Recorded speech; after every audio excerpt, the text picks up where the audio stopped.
नमस्कार, बैजूस आईएएस हिंदी में आप सभी का स्वागत है।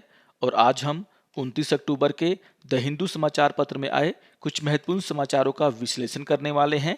तो आइए शुरू करते हैं आज का समाचार विश्लेषण। सबसे पहले ये जान लेते हैं कि आज के इस सत्र में हम किन किन विषयों पर चर्चा करने वाले हैं। सबसे पहले संयुक्त राष्ट्र जलवायु सम्मेलन से जुड़े हुए न्यूज़ और एडिटोरियल की हम यहाँ पे चर्चा करेंगे। एनडीपीएस अधिनियम से जुड़े हुए एडिटोरियल की हम यहाँ पे चर्चा करेंगे। बच्चों के प्रारंभिक शिक्षा से जुड़ा हुआ एक एडिटोरियल आया है, हम उसकी भी यहाँ पे चर्चा करने वाले हैं। चीन के द्वारा ताजिकिस्तान में अपना एक सैन्य अड्डा बनाए जाने की कोशिश की जा रही है, इससे जुड़े हुए न्यूज़ की हम यहाँ पे चर्चा करेंगे। और जीएसटी मुआवजे को लेकर के जो न्यूज़ आया है हम उसकी भी यहाँ पर चर्चा करने वाले हैं। और सबसे अंतिम में इन विषयों पर आधारित मुख्य परीक्षा के अभ्यास प्रश्नों पर भी हम चर्चा करेंगे। तो आइए शुरू करते हैं आज का ये समाचार विश्लेषण। आज के पेपर के पेज नंबर 1 पर एक न्यूज़ आया जिसका शीर्षक है India will stress climate justice eight global summit. और ये टॉपिक जीएस पेपर 3 इन्वायरमेंट से जुड़ा हुआ है। तो यहाँ पर कहा गया है कि भारत के द्वारा COP26 में क्लाइमेट जस्टिस का मुद्दा उठाया जाएगा। और यहाँ पर भारत के द्वारा क्लाइमेट जस्टिस यानी कि जलवायु न्याय पर जोर दिया जाएगा और विकसित देशों को ग्लोबल वार्मिंग और पर्यावरण के नतीजों से निपटने के लिए आवश्यक वित्त और प्रौद्योगिकी के हस्तांतरण के लिए प्रोत्साहित किया जाएगा। तो यहाँ पर भारत का एजेंडा साफ किया गया है, जहाँ पर भारत का कहना है कि वह जलवायु न्याय और विकसित देशों के द्वारा प्रौद्योगिकी के हस्तांतरण और आवश्यक वित्त के ऊपर ज़्यादा जोर डालने वाला है इस बैठक में। और यहाँ पर एग्जाम पॉइंट ऑफ व्यू से अगर हम देखें तो जलवायु न्याय का जो मुद्दा यहाँ पर उठाया गया है वो आपके लिए बहुत ही इंपॉर्टेंट है। अगर हम जलवायु न्याय की बात करें तो यह एक ऐसा शब्द है जिसका उपयोग जलवायु परिवर्तन को एक नैतिक और राजनीतिक मुद्दे के रूप में परिभाषित करने के लिए किया जाता है, ना कि विशुद्ध रूप से पर्यावरणीय और भौतिक प्राकृतिक मुद्दे के रूप में। तो यहाँ पर जो जलवायु परिवर्तन है उसके एक अलग पहलू की बात होती है। जिस तरीके से जलवायु परिवर्तन के कारण लोगों पर इसका प्रभाव पड़ता है उसे जोड़ करके इसे देखा जाता है। यहाँ पर जलवायु परिवर्तन के कारणों और प्रभावों को न्याय की अवधारणा से जोड़ा जाता है, विशेष रूप से पर्यावरणीय न्याय और सामाजिक न्याय से जोड़कर। कहने का आशय ये है कि इस अवधारणा में जलवायु न्याय समानता, मानवाधिकार, सामूहिक अधिकार और जलवायु परिवर्तन के लिए ऐतिहासिक जिम्मेदारियों जैसी अवधारणा की जांच की जाती है। जैसा कि भारत बार बार कहता आया है कि अभी की जो हालत है पृथ्वी की उसके लिए वे देश जिम्मेदार हैं जिन्होंने बहुत साल पहले से ही पृथ्वी पर प्रदूषण फैलाना शुरू किया, यानी कि यहाँ पर बात हो रही है विकसित देशों की। और इसीलिए भारत के द्वारा जलवायु परिवर्तन से निपटने के लिए विकासशील और गरीब देशों को विकसित देशों के द्वारा आवश्यक वित्त और प्रौद्योगिकी के हस्तांतरण को लेकर के बात यहाँ पर कही जाएगी। तो बहुत ही इंपॉर्टेंट है, जलवायु न्याय का मुद्दा अभी छाया हुआ है और यहाँ पर आपके एग्जाम पॉइंट ऑफ व्यू से देखा जाए तो भी यह टॉपिक बहुत ही इंपॉर्टेंट हो जाता है। यहाँ पर भारत के द्वारा ये कहा गया है कि भारत इन देशों को यह बताने का प्रयास करेगा कि जो नेट जीरो कार्बन इमिशन को लेकर के बातें हो रही हैं उसकी एक समय सीमा तय करने को लेकर के भारत पर जो दबाव बनाया जा रहा है उसकी कोई आवश्यकता नहीं है। भारत पहले से ही ऐसे कदम उठा रहा है जिसके कारण भारत में जो कार्बन इमिशन है वह कम होगा। भारत यहाँ पर अपनी प्रति व्यक्ति उत्सर्जन को लेकर के बातें कहेगा ताकि दुनिया को यह विश्वास दिलाया जा सके कि नेट जीरो इमिशन को लेकर के जो बातें हो रही हैं वह वास्तविकता से परे हैं। यहाँ पर भारत के द्वारा ये कहा जाएगा कि विकसित देशों के द्वारा गरीब देशों को जलवायु परिवर्तन के अनुकूल बनाने में मदद करने के लिए $100 अरब प्रति वर्ष का जो वादा किया गया था उसे विकसित देशों को पूरा करना चाहिए। तो यहाँ पर भारत के द्वारा ये साफ कर दिया गया है कि आखिर वह किन मुद्दों को लेकर के COP26 की बैठक में जाने वाला है, किन मुद्दों को उठाने वाला है। तो इंपॉर्टेंट न्यूज है, इसको आप लोग जरूर ध्यान से पढ़ेंगे। और यहाँ पर जिस जलवायु न्याय की बात की गई है वह आपके एग्जाम के लिए बहुत ही महत्वपूर्ण है। जलवायु परिवर्तन से जुड़ा हुआ एक और एडिटोरियल आज के पेपर के पेज नंबर 9 पर आया है जिसका शीर्षक है द ग्लासगो क्लाइमेट टेस्ट। और ये टॉपिक जीएस पेपर 3 इन्वायरमेंट से जुड़ा हुआ है। यहाँ पर एक अलग तरह के अप्रोच को दिखाने का प्रयास किया गया है। जैसा कि आप सभी जानते हैं कि जो जलवायु परिवर्तन है वो मानव के द्वारा निर्मित एक ऐसी आपदा है जिसे हमें ही मिलकर के दूर करना है। यहाँ पर लैंसेट पत्रिका में जलवायु परिवर्तन को लेकर के जो बातें कही गई हैं उसको लेकर के चर्चा किया गया है। शुरुआत में जिस तरीके से लैंसेट के द्वारा जलवायु परिवर्तन को defining narrative of human health यानी कि मानव स्वास्थ्य की परिभाषित कथा के रूप में वर्णित किया गया है, जिसका मतलब ये होता है कि जलवायु परिवर्तन को खुद मानव के द्वारा उत्पन्न किया गया है और अगर जलवायु परिवर्तन को रोका नहीं गया तो पूरा विश्व व्यापक भूख, सांस की बीमारी, घातक आपदाओं और संक्रामक रोगों के प्रकोप में घिर जाएगा। और उसको लेकर के यहाँ पे शुरुआत में चर्चा की गई है। इस एडिटोरियल में पेरिस समझौते का जिक्र किया गया है और कहा गया है कि अगर पूरी दुनिया को इस समझौते के तहत जो सहमति हुई थी उसे पाना है तो यहाँ पर सभी को अपना जिम्मेदारी समझना होगा।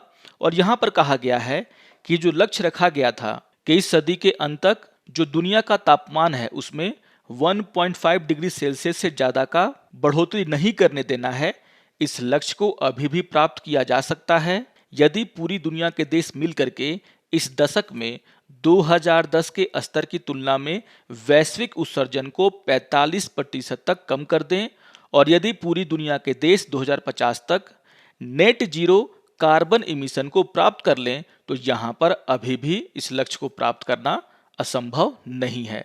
लेकिन यहाँ पर यह कहा गया है कि पूरी दुनिया के देशों को मिलकर के यहाँ पर काम करना होगा। खास करके G20 देशों के नेताओं को यहाँ पर एक अपनी भूमिका निभानी होगी। यहाँ पर कहा गया है कि अब हर देश को अपने क्षेत्र में डीकार्बनाइजेशन को लेकर के काम करने की जरूरत है। हमें सब्सिडी को जीवाश्म ईंधन से अक्षय ऊर्जा में स्थानांतरित करने की आवश्यकता है और सभी देशों को 2040 तक कोयले को चरणबद्ध तरीके से समाप्त करने की आवश्यकता है।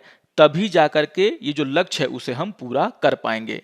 यहाँ पर हर किसी की भूमिका को लेकर के चर्चा किया गया है और कहा गया है कि जलवायु परिवर्तन को रोकने के लिए हर किसी को अपनी अपनी भूमिका यहाँ पर अदा करनी होगी, चाहे वो देश हो, चाहे वो इंडस्ट्री हो, चाहे वो मानव हो।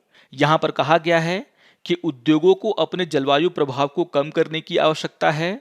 समाज के प्रत्येक व्यक्ति को यह सोचने की जरूरत है कि आखिर वो क्या खाते हैं, कैसे यात्रा करते हैं, क्या खरीदते हैं। यानी कि यहाँ पर कहने का ये प्रयास हो रहा है कि वैसे कोई भी काम जिससे कार्बन उत्सर्जन बढ़ता हो उसे नहीं करना चाहिए, ताकि समाज का हर व्यक्ति अपनी जिम्मेदारी को यहाँ पर निभा सके। यहाँ पर जो युवा लोग हैं उनके बारे में ये कहा गया है कि वे लगातार नेताओं पर जलवायु परिवर्तन को लेकर के जो कार्रवाई की मांग है, जो उन पर दबाव बनाया जाता है, वो जारी रखें। और साथ ही साथ यहाँ पर सबसे इम्पोर्टेंट बात ये कहा गया है कि विकसित देशों को विकासशील देशों के लिए जो वार्षिक जलवायु वित्त में $100 बिलियन देने की वादा किया गया था उसे तत्काल पूरा करना चाहिए, ताकि विकासशील देश और गरीब देश अपने देशों में जलवायु परिवर्तन को रोकने के लिए सही तरीके से काम कर सकें। तो बहुत ही इम्पोर्टेंट एडिटोरियल है ये, और यहाँ पर यह समझाने का प्रयास किया गया है कि अगर हमें पेरिस समझौते के दौरान जो टारगेट रखा गया था उसे पूरा करना है तो पूरी दुनिया के देशों को मिलकर के इसके लिए प्रयास करने होंगे। आइए एक और न्यूज़ की हम यहाँ पे चर्चा कर लेते हैं। आज के पेपर के पेज नंबर 9 पर एक न्यूज़ आया जिसका शीर्षक है should the NDPS act amended, और ये टॉपिक GS पेपर 2 पॉलिटी और GS पेपर 3 सिक्योरिटी से जुड़ा हुआ है। तो बहुत ही इंपॉर्टेंट न्यूज़ है ये। यहाँ पर एक इंटरव्यू की चर्चा है, लेकिन इस इंटरव्यू में जो महत्वपूर्ण बातें हैं उसको आपको ध्यान में रखना है, जिसकी चर्चा मैं यहाँ पर कर दूंगा। यहाँ पर NDPS एक्ट को लेकर के बहुत ही इंपॉर्टेंट बातें कही गई हैं। आप सभी जानते हैं कि केंद्रीय सामाजिक न्याय और अधिकारिता मंत्रालय ने narcotic drugs and psychotropic substance अधिनियम 1985 के कुछ प्रावधानों में बदलाव करने का प्रस्ताव दिया है, और यहाँ पर जो 2 प्रस्ताव दिए गए हैं उसको लेकर के चर्चा हुआ है। आप सभी को पता होगा कि मंत्रालय ने सिफारिश की है कि एक व्यक्तिगत उद्देश्यों के लिए कम मात्रा में मादक दवाओं के कब्जे को अपराध से मुक्त करना चाहिए। यानी कि अगर किसी व्यक्ति के पास कम मात्रा में मादक पदार्थ हैं तो ऐसे मामलों को अपराध से मुक्त करना चाहिए, और यहाँ पर उस व्यक्ति को जेल में भेजने से अच्छा है कि उस व्यक्ति को सुधार गृह में भेजा जाए। दूसरा यहाँ पर यह सुझाव दिया गया है कि कम मात्रा में नशीले पदार्थों का उपयोग करने वाले व्यक्तियों को पीड़ित के रूप में माना जाए, यानी कि उसे गिरफ्तार नहीं किया जाए बल्कि उसे सुधार गृह में भेजा जाना चाहिए। तो यहाँ पर दो सुझाव जो है केंद्रीय सामाजिक न्याय और अधिकारिता मंत्रालय के द्वारा दिए गए हैं एनडीपीएस एक्ट में बदलाव को लेकर के, और यहाँ पर इसी को लेकर के चर्चा की गई है और इससे जुड़े हुए जो महत्वपूर्ण बातें हैं उसी को हम लोग यहाँ पर ध्यान में रखेंगे। आपको ध्यान में रखना है कि इस अधिनियम की धारा 50 जहां पर उन शर्तों का जिक्र किया गया है जो कि किसी व्यक्ति की तलाशी से जुड़े हुए हैं। यहां पर कहा गया है कि जब भी कोई अधिकारी छापे या नियमित जांच के दौरान ड्रग्स ले जाने वाले व्यक्ति की जांच करता है तो यहां पर ड्रग्स को राजपत्रित अधिकारी यानी कि जो गेजेटेड ऑफिसर होता है या फिर मजिस्ट्रेट के सामने जब्त करने की आवश्यकता है। यानी कि यहाँ पर जो शर्तें हैं कि कैसे किसी व्यक्ति की तलाशी लेना है, कैसे उस व्यक्ति से मिला हुआ जो ड्रग्स है उसे जब्त करना है, उसको लेकर के बातें क्लियर की गई हैं।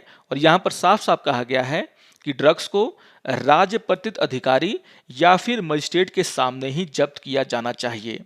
अगर कार्रवाई अचानक हो रही है तो ऐसे मामलों में संदिग्ध को पास के मजिस्ट्रेट के पास ले जाया जाता है और बाद में उसे मौके पर ला करके उसके ड्रग्स को जब्त किया जाता है। तो यहाँ पर सारे प्रोसेस की यहाँ पे चर्चा की गई है जिसे पूरी तरीके से फॉलो किया जाना चाहिए ताकि किसी के द्वारा भी इसका दुरुपयोग ना किया जा सके। यहाँ पर यह बताया गया है कि इस अधिनियम में जो कानून है वो काफी सख्त हैं, जहां पर बार बार अपराध करने वालों के लिए मृत्यु दंड निर्धारित किया जा सकता है। और यहाँ पर यह भी बताया गया है कि चूंकि नशीली दवाओं का जो तस्करी है वह एक संगठित अपराध है और इसीलिए पुलिस के लिए स्रोत के स्थान से गंतव्य स्थान यानी कि किस जगह से ड्रग्स का शुरुआत हुआ और किस तरीके से अलग अलग सोर्स से होते हुए वह अंतिम व्यक्ति तक गया उसकी पड़ताल करना काफी चुनौतीपूर्ण होता है। और यहाँ पर यह भी बताया गया है कि ऐसे मामलों में आरोपी को सजा दिलाना एक और कठिन काम है क्योंकि यहाँ पर अदालती प्रक्रियाओं में अक्सर देरी होती है। और यहाँ पर उदाहरण देकर के ये समझाने का प्रयास किया गया है कि कई मामले ऐसे हैं जिनके दर्ज होने के 2 साल के बाद भी उनका नंबर सुनवाई के लिए नहीं आया है और तब तक आरोपी जो है वह जमानत पर बाहर हो जाते हैं और फिर वैसा काम शुरू कर देते हैं। तो यहाँ पर कुछ बातें बताई गई हैं कि किस तरीके से नशीली दवाओं की तस्करी एक संगठित अपराध है और यहाँ पर पुलिस के लिए बहुत ही चुनौतीपूर्ण है कि किसी व्यक्ति को सजा दिलाया जा सके। तो यहाँ पर इस कमी की भी यहाँ पे चर्चा की गई है जिसको आप लोग ध्यान से देख लेंगे। यहाँ पर जो 2 प्रस्ताव दिए गए हैं उसमें से जो एक प्रस्ताव है जिसमें ये कहा गया है कि वैसे लोग जिनके पास से कम मात्रा में ड्रग्स मिलते हैं उन्हें पुनर्वास केंद्रों में भेजना चाहिए ना कि जेलों में। उसको लेकर के ये कहा गया है कि जो प्रस्ताव है वह कागजों पर तो ठीक है लेकिन हमारे देश में इसको लागू करने के लिए बुनियादी ढांचा की कमी है और इसको लागू करने के लिए सबसे पहले जो बुनियादी ढांचा है उसको यहाँ पर ठीक करना सबसे जरूरी है। जिस तरीके से हमारे देश में मनोचिकित्सकों की कमी है, परामर्शदाताओं की कमी है, उसको देखते हुए इसे लागू करना आसान नहीं होगा। यहाँ पर यह भी कहा गया है कि पुलिस राज्य का विषय है और यह समवर्ती सूची में भी नहीं है और इसीलिए यहाँ पर यह सुझाव दिया गया है कि पूरे देश के लिए कानून की धाराओं को बदलने से अच्छा है कि किसी राज्य में इस तरह की बातों को पायलट बेसिस पर लागू किया जाए। यहाँ पर हम उन राज्यों को चुन सकते हैं जहाँ पर ड्रग्स एक बहुत बड़ी समस्या बन करके उभरा है और पायलट बेसिस पर अगर हम इन कामों को करते हैं तो हमें ये पता चलेगा कि आखिर पुनर्वास केंद्रों में उस व्यक्ति में सुधार हुआ है कि नहीं हुआ है। और यहाँ पर यह भी कहा गया है कि सरकार इस मामले में दुनिया में जो सर्वोत्तम प्रथाएं हैं उसका भी अध्ययन कर सकती है और यहाँ पर आइसलैंड का उदाहरण दिया गया है जहाँ पर समुदाय के नेतृत्व वाले दृष्टिकोण को लेकर के काम किया गया है। कहने का ऐसा ये है कि आइसलैंड में जो छोटे बच्चे होते हैं यानी कि जो स्कूल में जाने वाले बच्चे होते हैं उनमें नशीले दवाओं का तीव्र प्रसार देखा गया और इसको देखते हुए आइसलैंड में सरकार ने स्कूल से स्तर से ही इस पर निपटने के लिए काम करना शुरू किया। यहाँ पर माता पिता को ये कहा गया कि वो अपने बच्चों पर ध्यान दें कि आखिर वो किस तरह की गतिविधियों में लिप्त हैं और ऐसा करने से ये पाया गया कि बच्चों में नशीली दवाओं का जो प्रयोग है उसको लेकर के जो चाहत है वो कम हो रहा है। तो कुछ जरूरी बातें हैं इस इंटरव्यू से जिसको आपको ध्यान में रखना है। यहाँ पर यह भी कहा गया है कि जिस तरीके से दुनिया में मानसिक तनाव बढ़ रहा है वो भी एक बहुत बड़ा कारण है कि जो युवा पीढ़ी है वह नशीले पदार्थों की तरफ आकर्षित हो रही है। यहाँ पर यह भी कहा गया है कि माता पिता को अपने बच्चों के आदतों पर ध्यान देने की जरूरत है। जब वे पहली बार किसी नशीले पदार्थ का सेवन करते हैं उसी समय उन्हें ऐसा करने से रोके जाने की आवश्यकता है। और जो सबसे इंपॉर्टेंट बात यहाँ पर यह कही गई है कि कानून के साथ साथ यहाँ पर जो सिविल सोसाइटी है, जो समाज है, उसका भी बहुत बड़ा योगदान है इस तरह की चीजों को कम करने को लेकर के। तो बहुत ही इंपॉर्टेंट न्यूज है ये। और यहाँ पर जो इंपॉर्टेंट बातें हैं इस इंटरव्यू की उसको आपको ध्यान में रखते हुए इसे पढ़ना है। आइए एक और एडिटोरियल की हम यहाँ पे चर्चा कर लेते हैं। आज के पेपर के पेज नंबर 8 पर एक एडिटोरियल आया जिसका शीर्षक है getting the focus back on early childhood education और ये टॉपिक जीएस पेपर 2 गवर्नेंस से जुड़ा हुआ है। इस एडिटोरियल में अर्ली चाइल्डहुड एजुकेशन यानी कि जो प्रारंभिक शिक्षा है बच्चों की उसको लेकर के चर्चा किया गया है और कहा गया है कि प्रारंभिक शिक्षा बच्चों के समग्र विकास के लिए बहुत ही महत्वपूर्ण है, जिसका प्रभाव उनके सीखने और यहाँ तक कि उनके जीवन भर काम करने की क्षमता पर पड़ता है। और इसीलिए जो अर्ली चाइल्डहुड एजुकेशन है यानी कि बच्चों की जो प्रारंभिक शिक्षा है उस पर ज्यादा ध्यान देने की जरूरत है। यहाँ पर कहा गया है कि प्रारंभिक शिक्षा के महत्व के बावजूद कोविड-19 के दौरान जब स्कूल बंद हुए तो यहाँ पर उसको लेकर के बहुत कम काम किया गया, उसको लेकर के बहुत कम बातें की गई। और यह स्थिति कोविड-19 की महामारी का जो लॉकडाउन था उससे पहले भी थी। उसके पहले भी जो प्रारंभिक शिक्षा है बच्चों की उसको लेकर के हम काफी कम चर्चा करते थे। यहाँ पर एक अध्ययन का जिक्र किया गया है। यहाँ पर विधि सेंटर फॉर लीगल पॉलिसी उसके द्वारा जो हालिया अध्ययन किया गया है उसकी चर्चा किया गया है। और यहाँ पर कहा गया है कि यह जो अध्ययन है वह महाराष्ट्र के शहरी इलाकों में किया गया और यहाँ पर 650 से ज़्यादा परिवारों में सर्वेक्षण किया गया और उसमें से 45% ने ये बताया कि वे अपने छोटे बच्चों के प्रारंभिक शिक्षा के बजाय अपने बड़े बच्चों की शिक्षा को ज़्यादा प्राथमिकता देते हैं। और इसी अध्ययन में ये कहा गया है कि कोविड-19 के दौरान जो कम कमाने वाले परिवार थे, जिनकी नौकरी और आय का नुकसान सबसे ज़्यादा यहाँ पर हुआ है, उनके घरों में भी बच्चों की शिक्षा का अवमूल्यन हुआ है, यानी कि जो छोटे बच्चे हैं उनकी शिक्षा के लिए ज़्यादा खर्च नहीं किया जाता। तो आप सभी जानते हैं कि जो प्रारंभिक शिक्षा होती है बच्चों की वह बच्चों के समग्र विकास के लिए बहुत ही महत्वपूर्ण है, लेकिन जो माता पिता है उनको इसके बारे में पता नहीं है और इसीलिए वह छोटे बच्चों के शिक्षा के बजाय अपने बड़े बच्चों की शिक्षा पर ज़्यादा खर्च करते हैं, उसको प्राथमिकता देते हैं। यहाँ पर माता पिता की भूमिका को लेकर के चर्चा किया गया है और कहा गया है कि विशेष रूप से जो 3 से 6 साल के बच्चे होते हैं वे घरों में सबसे ज़्यादा अपना समय बिताते हैं और उसको देखते हुए उनकी जो सीखने की प्रक्रिया है उसमें माता पिता का एक बहुत ही बड़ा योगदान होता है। और इस बात को लेकर के सरकार को जागरूकता फैलाना चाहिए और इसके लिए स्कूलों का भी सहायता लेना चाहिए।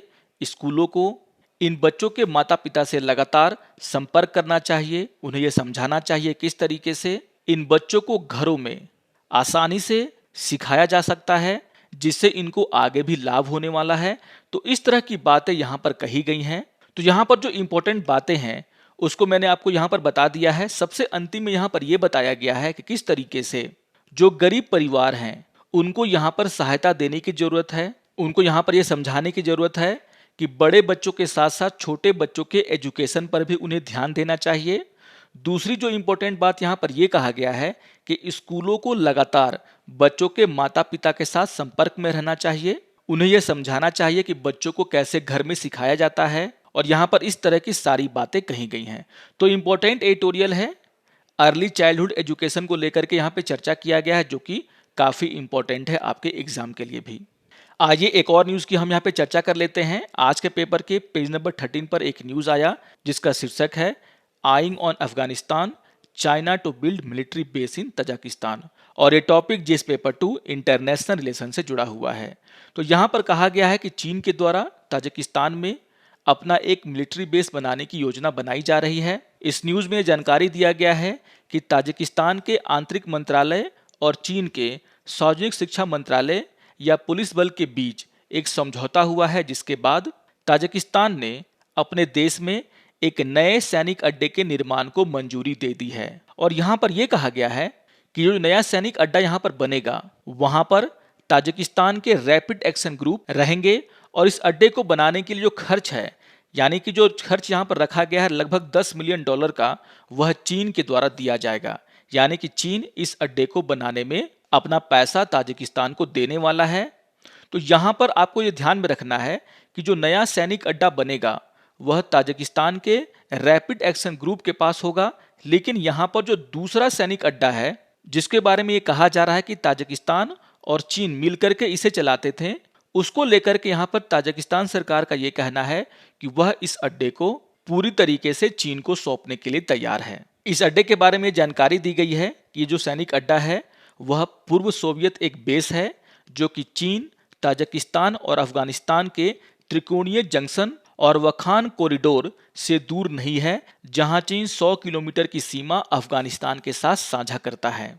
यह बेस ताजिकिस्तान और चाइना के द्वारा संयुक्त रूप से संचालित किया जाता था, लेकिन यहां पर ताजिकिस्तान का यह कहना है कि वह इस बेस को पूरी तरीके से चाइना को हैंड ओवर करने के लिए तैयार है। यहां पर आपको ध्यान में रखना है कि रूस और भारत का पहले से ही ताजिकिस्तान में एक बेस मौजूद है। आप यहां पर देख सकते हैं। यहां पर आप देख सकते हैं कि भारत का जो बेस है ताजिकिस्तान में, वह एकदम अफगान सीमा के पास है, जिसको कि भारत के द्वारा ऑपरेट किया जाता है। भारत के अलावा रूस के पास भी इसी तरह का एक मिलिट्री बेस है ताजिकिस्तान में, और यहाँ पर चाइना भी अब यहाँ पर एक मिलिट्री बेस बनाना चाहता है, जिसको कि संयुक्त रूप से पहले से ही ताजिकिस्तान और चाइना के द्वारा कंट्रोल किया जा रहा था। तो बहुत ही इंपॉर्टेंट न्यूज़ है ये। यहाँ पर यही बताया गया है कि अगर इस बेस का जो नियंत्रण है वो ताजिकिस्तान के द्वारा चीन को सौंप दिया गया, तो जिबूती के बाद यहाँ पर ये चीन का दूसरा बेस होगा। आइए एक और न्यूज़ की हम यहाँ पे चर्चा कर लेते हैं। आज के पेपर के पेज नंबर 10 पर एक न्यूज़ आया जिसका शीर्षक है centre releases final trench of GST recompense loan, और ये टॉपिक जीएस पेपर 3 इकोनॉमी से जुड़ा हुआ है। यहाँ पर कहा गया है कि केंद्र सरकार ने गुरुवार को राज्यों और केंद्र शासित प्रदेशों को उनके जीएसटी मुआवजे के बकाया राशि के एवज में बैक टू बैक ऋण के रूप में 44,000 करोड़ जारी किए हैं, और इस प्रकार से इस वित्तीय प्रणाली के माध्यम से सरकार के द्वारा राज्यों को 1.59 लाख करोड़ की अनुमानित मुआवजे को हस्तांतरित किया गया है। इससे पहले भी न्यूज़ आया था कि सरकार के द्वारा 7 अक्टूबर को 44,000 करोड़ की राशि जो है राज्यों को ऋण के रूप में दिया गया है। आपको यह ध्यान में रखना है कि यह फंड सामान्य जीएसटी मुआवजे के अतिरिक्त है, जो हर 2 महीने में उपकर संग्रह से जारी किए जाते थे। आपको यहाँ पर यह भी ध्यान में रखना है कि 28 मई को जो जीएसटी परिषद की बैठक हुई थी, उसमें यह निर्णय लिया गया था कि केंद्र सरकार इस वित्तीय वर्ष में 1.59 लाख करोड़ का उधार लेगा और इसे राज्यों और केंद्र शासित प्रदेश को बैक टू बैक आधार पर जारी करेगा, ताकि मुआवजे में जो कमी आई है उसे पूरा किया जा सके। और यहाँ पर यह भी ध्यान में रखना है कि यहाँ पर जो पैसे रिलीज किए गए हैं उसमें से सबसे ज़्यादा जो पैसे हैं वो कर्नाटका को दिए गए हैं, जिसका डेटा यहाँ पर दिया गया है। तो आप यहाँ पर देख सकते हैं वे टॉप 5 स्टेट जिन्हें सबसे ज़्यादा जो है ऋण यहाँ पर केंद्र सरकार के द्वारा दिया गया है। यहाँ पर कर्नाटका है, महाराष्ट्र है, गुजरात है, पंजाब और केरला है। आइए अब आज के विषयों पर आधारित मुख्य परीक्षा के अभ्यास प्रश्न पर चर्चा कर लेते हैं। यहाँ पर क्वेश्चन नंबर 1 है, जलवायु परिवर्तन शिखर सम्मेलन के दौरान ग्लोबल वार्मिंग के नतीजों से निपटने के लिए आवश्यक वित्त और प्रौद्योगिकी के हस्तांतरण के लिए विकसित देशों को प्रोत्साहित करने के लिए जलवायु न्याय पर भारत का जोर का परीक्षण करें। तो इसको लेकर के हमने बहुत सारी चर्चाएं की हैं।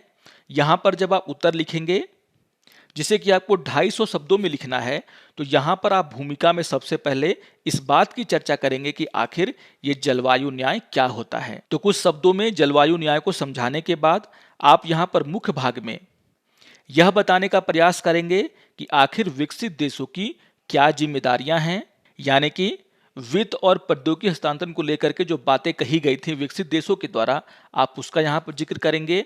और उसके बाद यहाँ पर आप ये भी समझाने का प्रयास करेंगे कि किस तरीके से दुनिया के सभी देशों के सामूहिक प्रयास से ही जलवायु परिवर्तन को रोका जा सकता है, लक्ष्यों को प्राप्त किया जा सकता है। तो इन सभी बातों का उपयोग करके आप आसानी से उत्तर की संरचना कर सकते हैं। आइए देख लेते हैं क्वेश्चन नंबर 2 को। क्वेश्चन नंबर 2 है, क्या narcotic drugs and psychotropic substance अधिनियम 1985 में संशोधन किया जाना चाहिए? और यहाँ पर इस आंसर को भी आपको 250 शब्दों में लिखना है। तो यहाँ पर जब आप उत्तर की संरचना करेंगे तो भूमिका में अधिनियम की चर्चा करेंगे, यानी कि यह अधिनियम कब आया और किस लिए लाया गया। इसकी चर्चा करने के बाद आप मुख्य भाग में जो अधिनियम में कमियां हैं उसको लेकर के चर्चा करेंगे, और यहाँ पर आप जो प्रस्ताव दिया गया है उसकी चर्चा करें, और उस प्रस्ताव को पूरा करने में क्या क्या कमियां हैं उसका जिक्र करते हुए कैसे उन कमियों को दूर किया जाए आप उसका भी जिक्र कर सकते हैं। और यहाँ पर सिर्फ 250 वर्ड में आपको ये समझाना है, इसीलिए इसके अलावा आप यहाँ पर और कुछ अगर लिखेंगे तो फिर लिमिट जो है वो बढ़ जाएगा। तो आप यहाँ पर ये समझाएं कि यहाँ पर प्रस्ताव क्या है, उस प्रस्ताव को लागू करने में कौन कौन से दिक्कतें हैं, और भावी कदम का जिक्र करते हुए आप अपने उत्तर को यहाँ पर लिख सकते हैं। आशा करता हूं कि आपको आज का ये समाचार विश्लेषण पसंद आया होगा। सारे टॉपिक्स बहुत ही इंपॉर्टेंट हैं, इन सभी को आप रिवाइज कर लेंगे। और अगर आपको वीडियो अच्छा लगे तो आप जरूर इसे लाइक करें, शेयर करें और दूसरों को भी सब्सक्राइब करने के लिए प्रेरित करें। तो मिलते हैं समाचार विश्लेषण के अगले अंक में, तब तक के लिए नमस्कार और धन्यवाद।